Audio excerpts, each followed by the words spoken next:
Hai,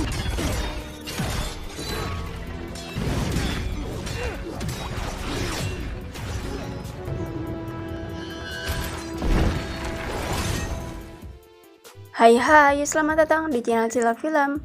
Kali ini aku bakal membawakan film berjudul Sanji and the Teen yang mengisahkan tentang legenda 10 cincin dan pertarungan melawan burung kematian.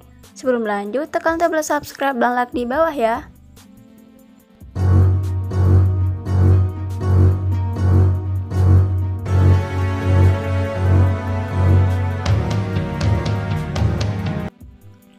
Beberapa abad lalu, ada seorang panglima perang bernama Wen Hu.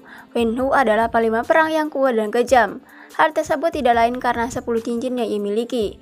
Cincin tersebut memberi kekuatan dewa serta keabadian. Sebagian orang mengatakan kalau Wen Hu menemukan cincin tersebut di sebuah kawah. Sebagian lagi mengatakan kalau ia mencurinya di gua.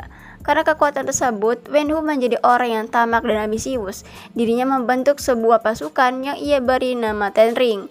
Ten Ring telah tersebar di seluruh penjuru dunia. Mereka juga membuat kerusakan serta merubah jalannya sejarah. Hingga pada tahun 1996, ia menemukan sebuah legenda Talo.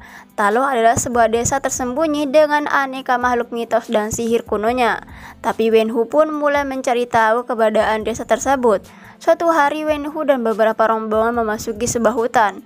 Hutan tersebut merupakan satu-satunya jalan menuju desa Talo. Namun di tengah-tengah jalan, tiba-tiba hutan tersebut bergerak dan menutup diri. Akibatnya mobil yang ia kendarai terlempar ke sebuah jurang. Untungnya Wen Hu berhasil keluar dan menyelamatkan diri. Setelah itu Wen Hu memutuskan untuk menelusuri hutan dengan berjalan kaki. Di sana ia bertemu dengan seorang gadis, ia adalah Leko. Leko merupakan menteri keamanan di desa Talo. Dirinya menyuruh agar Wen Hu jauh dari desanya, namun Wen Hu menolaknya. Dengan 10 cincin yang ia miliki, Wen Hu sangatlah yakin mampu mengalahkan Leko dengan sangat mudah. Sayangnya itu semua tak seperti dugaannya. Leko dengan mudah mengimbanginya. Bahkan Wen Hu dipaksa untuk mengakui keunggulan Leko. Hal itu pula yang membuat Wen Hu jatuh hati padanya. Sejak saat itu mereka saling bertemu. Kedekatan antara mereka kini semakin terasa. Namun karena cinta mereka tak mendapatkan restu, Leko harus meninggalkan desa dan menyerahkan kekuatannya. Tak hanya itu, Wen Hu juga melepaskan ke-10 cincinnya dan meninggalkan organisasinya. Dari hasil pernikahan tersebut mereka dikaruniai 2 orang anak, yaitu Sansi dan Sailing. Pada suatu hari Leko menceritakan legenda naga Talo. Leko juga memberi Sansi dan Sailing sebuah leontin. Dari leontin tersebut nantinya Sansi akan menemukan jalan menuju desa Talo. Mereka kini menjadi keluarga yang bahagia. Hingga suatu malam anggota geng bernama Iron Deng datang ke rumahnya. Mereka datang saat Wen Hu tidak ada di rumah, di mana Iron Gen adalah musuh bebuyutannya. Sansi yang masih kecil tak bisa berbuat apa-apa saat mengetahui ibunya telah dibunuh oleh Iron Gen. Keesokan harinya Wen Hu mendapati kalau istrinya telah meninggal. Wen Hu pun memutuskan untuk kembali menggunakan gelangnya. Dirinya akan membalas kematian istrinya. Bersama Sansi ia mendatangi sebuah kedai. Di sana Sansi menunjukkan orang yang ikut serta membunuh ibunya. Tanpa pikir panjang, Wen Hu langsung menghajar mereka. Lalu Wen Hu bertanya di mana bosnya. Sayangnya mereka tidak tahu. Wen Hu pun langsung membunuhnya. Setelah kematian ibunya, Wen Hu mulai berlatih dan mendidiknya hari demi hari dihabiskan untuk berlatih. Hingga pada usianya yang ke-14, Wen Hu telah menemukan keberadaan orang yang membunuh ibunya. Oleh karena itu, Sansi pun ditugaskan untuk membunuh orang tersebut. Namun tak disangka, ternyata Sansi menggunakan momen tersebut untuk kabur dari tempat itu. Singkat cerita, Sansi kini telah tumbuh dewasa. Ia tinggal seorang diri. Sansi bekerja di sebuah hotel ternama. Di sana ia memiliki teman wanita yang selalu mendampinginya. Hari itu, seperti biasa Sansi dan Katie sedang menuju tempat kerjanya. Tiba-tiba orang tak dikenal mendekatinya dan meminta agar menyerahkan leontinnya. Mengetahui kalau mereka adalah anggota Ten Ring, Sansi pun menolaknya. Namun orang itu terus memaksanya. Terjadilah perkelahian antara mereka. Awalnya Sansi berhasil menghajar mereka semua, namun tiba-tiba dari belakang muncul seorang pria berbadan kekar. Pria tersebut langsung melayangkan parang dari tangannya. Orang itu langsung menebas apapun yang ada di hadapannya. Sebisa mungkin Sansi menghindarinya. Naasnya Pak Supir justru terbentur sebuah benda. Alhasil ia pun pingsan tak sadarkan diri. Untungnya Katie jago dalam mengemudi. Ia pun segera menjinakkan bus tersebut. Sementara Sansi masih terlibat sebuah perkelahian. Setelah melakukan beberapa kombinasi, Sansi berhasil kabur dari mereka. Namun sayangnya, liontin pemberian ibunya telah hilang. Setelah itu ia pun berkemas untuk pergi ke Makau. Dirinya akan menemui kakaknya, kemungkinan besar Tenring akan mendatangi Sailing dan mengambil liontin miliknya. Katie yang juga ada di sana, ia memaksa untuk ikut. Singkat cerita, sampailah Sansi di Makau.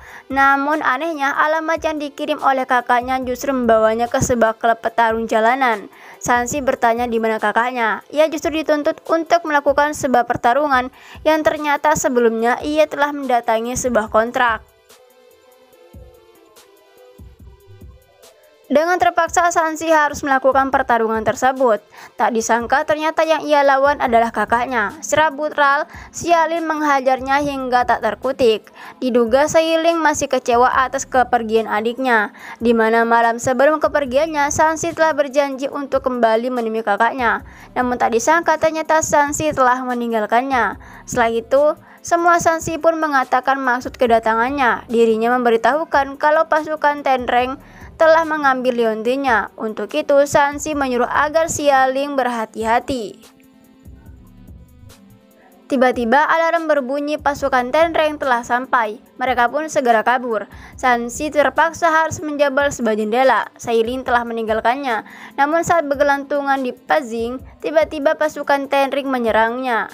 Pertarungan pun tak terelakkan. Untungnya Xialing datang untuk membantu. Sayangnya salah satu dari mereka telah berhasil mengambil liontinnya. Sansi pun segera mengejar orang tersebut. Singkatnya, Sansi berhasil menghajar dan mengalahkan orang itu. Namun saat akan membunuhnya, tiba-tiba ayahnya datang. Sialnya, Xialing dan Katie telah tertangkap. Lalu Wenhu mengajak Xialing dan Sansi untuk pergi ke markasnya. Sesampainya di sana, Sansi dan Xialing mendapatkan sambutan hangat. Tak cukup di situ, Wenhu juga mengajak mereka untuk makan bersama. Lalu Wenhu menunjukkan penelitiannya selama ini. Setelah kaburnya Sansi dan Xialing, Wenhu telah berhasil berinteraksi dengan mendiang istrinya. Walaupun terdengar sedikit konyol, Wenhu mengatakan kalau dirinya sering mendengar istrinya minta tolong. Leoko mengatakan saat ini ia telah dikurung di Talo. Untuk itu, Wenhu pun mulai mempelajari desa Talo dan liontin yang mereka miliki merupakan satu-satunya jalan menuju Talo. Oleh karena itulah, Wenhu mengajak mereka untuk bekerja sama. Setelah itu, Wenhu menempelkan dua liontin tersebut ke sebuah patung naga. Secara mengejutkan, naga tersebut mengeluarkan air, di mana air itu membentuk sebuah peta yang menunjukkan jalan menuju Talo. Beberapa hari lagi, Wenhu akan ke Talo untuk membebaskan istrinya. Ia telah mengumpulkan seluruh pasukan Tendaring. Dirinya akan membunuh dan menghabisi seluruh penduduk Talo. Sansi yang mendengarnya jelas tidaklah setuju. Sansi menentang apa yang akan dilakukan oleh ayahnya. Akibat penolakan tersebut, mereka bertiga kini dikurung di ruangan bawah tanah. Sansi berencana agar sampai di desa Talo sebelum ayahnya. Tiba-tiba dari kegelapan terdengar suara seseorang. Setelah ditelusuri, ternyata itu adalah Trevor, seorang tawanan yang telah lama tinggal di tempat tersebut. Trevor sendiri memiliki sebuah hewan peliharaan. Hewan tersebut ia namai Morris. Karena terlalu sering bersama, Trevor mampu berkomunikasi dengan Morris. Morris mengatakan kalau ia mengenal Sansi. Dirinya juga mengenal ibunya yang ternyata Morris berasal dari Talo. Morris juga mengatakan kalau dia mengetahui jalan menuju Talo. Untuk itu, Morris akan membimbing Sansi ke desa Talo. Singkat cerita, mereka kini telah sampai di depan hutan dengan bimbingan Morris. Mereka mulai memasuki hutan. Disinilah kemampuan Katie diuji. Ia harus mampu berpacu dengan waktu. Jika tidak, maka hutan akan melahap mereka. Sampailah mereka di gerbang desa Talo. Tanpa pikir panjang, mereka pun langsung memasuki gerbang tersebut.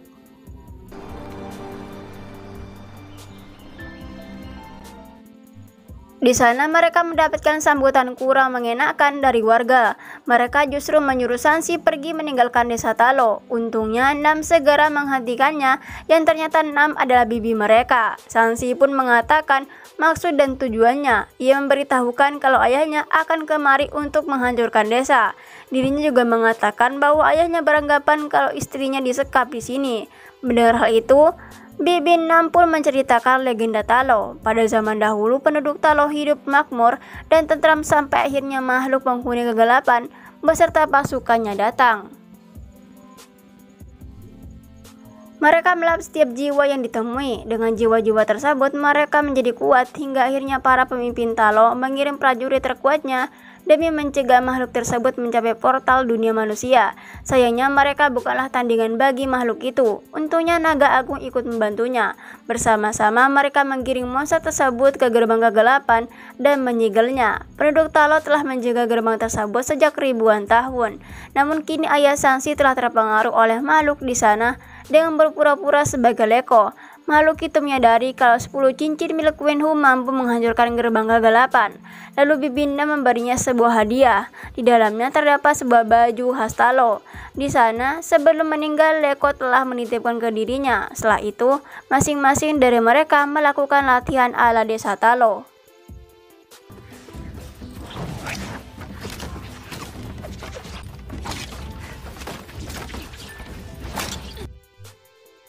Tak terkecuali Katie, dirinya juga ikut sesi latihan. Keesokannya, Wenhu beserta Tendering telah sampai di desa Talo.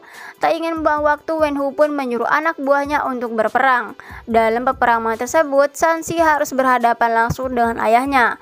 Wenhu merasa kecewa karena putra yang ia latih kini menggunakan kekuatannya untuk membunuhnya.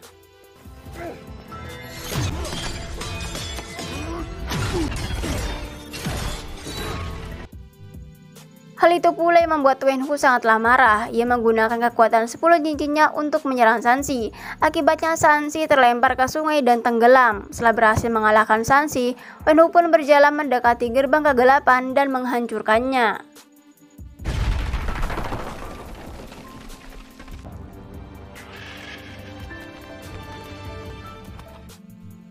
Akibatnya burung penghisap jiwa pun keluar dari tempat tersebut. Sebelum makhluk yang lebih mengerikan keluar, Bibi Nam pun meminta agar anggota Tendering bersatu dengan mereka. Awalnya mereka enggan untuk melakukannya, namun setelah melihat keganasan hewan tersebut, mereka pun memutuskan untuk bergabung dengan pasukan desa Talo. Hingga akhirnya burung-burung penghisap jiwa pun semakin berdatangan.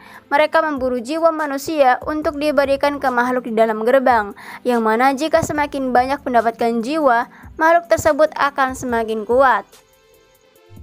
Sementara Sansi yang tenggelam di dasar danau tiba-tiba teringat masa kecilnya. Dahulu saat ia masih kecil, ibunya sering menceritakan legenda naga di desa Talo.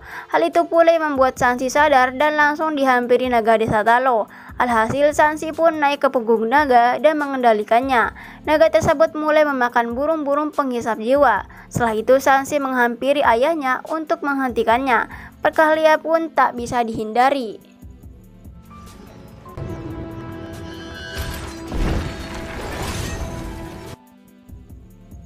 Di momen kali ini, Sansi berhasil mengendalikan serangan 10 cincin milik ayahnya. Hingga akhirnya Sansi berhasil merebut 10 cincin milik ayahnya.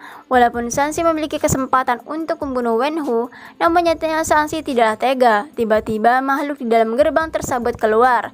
Ketika makhluk tersebut hendak menyerang Sansi, Wenhu pun dengan sigap melindunginya. Akibatnya, jiwa Wenhu kini telah dihisap. Sebelum kematiannya, Wenhu menyerahkan 10 cincin miliknya. Lalu Sansi diselamatkan oleh naga Talo yang kini dikendalikan oleh Xialing. Alhasil naga Talo dan makhluk tersebut kini bertarung satu sama lain. Ketika makhluk itu semakin kuat, ia pun bermaksud menghisap jiwa naga Talo. Untungnya Katie melepaskan sebuah anak panah yang menembus leher makhluk tersebut. Tak menyanyiakan kesempatan, Sansi dan Xialing pun meluncurkan sebuah serangan. Dengan bantuan Xialing dan naga Talo, Sansi pun menembak 10 cincin miliknya. Lalu ia pun meledakkannya.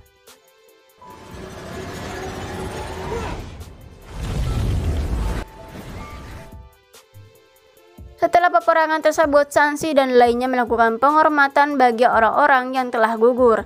Di akhir film, kita akan diperlihatkan Sansi dan Katie dihampiri Wong dengan menggunakan cincin portalnya. Setelah mengetahui kalau Sansi adalah pemegang 10 cincin, ia pun mengajaknya ke suatu tempat. Setelah itu, Sansi dan Katie diperkenalkan pada Bruce dan Karel. Lalu Wong mengatakan kalau cincin yang dimiliki Sansi pertama kali dirasakan di daerah yang bernama Kamar Tas, di mana cincin tersebut berperan sebagai sinyal atau pesan di tempat itu. Pertemuan sendiri dianggap sebagai salam penyambutan oleh Sansi. Dirinya kini telah bergabung dengan Im Suyu. Sedangkan Sailing kini telah menjabat sebagai ketua di organisasi Tering. Dan film pun selesai. Dari film ini ada makna yang terkandung yang dapat kita petik, yaitu belajarlah sebisa mungkin. Kalau gagal, menyerah saja. Toh kalau bisa menyerah, kenapa harus bangkit? Ayo, menyerah saja, jangan semangat. So, terima kasih dan sampai jumpa di film selanjutnya.